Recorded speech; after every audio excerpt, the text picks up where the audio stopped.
Well, the nation's oldest cemetery, still in use today, is hiding right here in Michigan. Sadly, lost history is hiding in the graves of Gros Cap Cemetery, so I hit the road to see how this ancient burial ground is connecting Michiganders everywhere.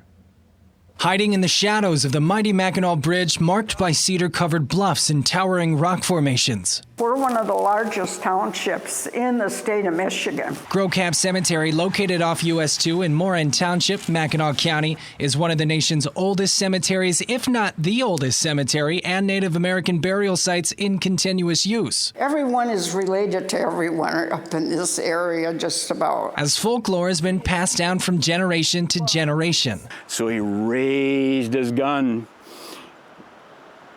and he fired. Janice Holly and her son Curtis Cheeseman have been keepers of the town's precious history, keeping track of genealogies and historic moments best they can, but many of the years have been buried with time. A lot of things were lost because at that time there were no township halls. A lot of things were kept in the homes. And when they were, a lot of things disappeared, or they didn't put any value on anything. Hand-carved wooden crosses intermingled with a new age of tombstones mark the once primitive village of the Ottawa and Chippewa tribes, dating back to the 1600s. 300 years ago, there would be a Native American village, obviously, in this area along the bay here, because there was a river that goes right behind us here. It's the Moran Creek.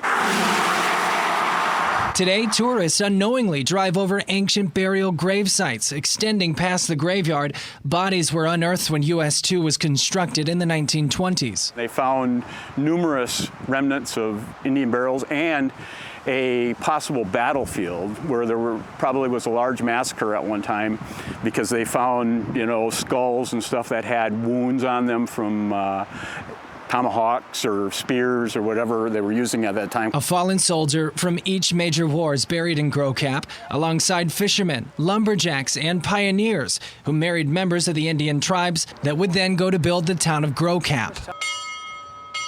And just down the road, Gros Cap Church, formerly Sacred Heart Church, has a history of its own. It's listed on the National Register of Historic Places now. Built in 1918 and renovated with help from the township, the church pays homage to the area's deep roots. The building no longer hosts Sunday service. Instead, it acts as a gathering place for holiday parties and community events. They have wonderful ancestry, and I just want them to have a sense of pride about who they are. I don't think people think enough of themselves,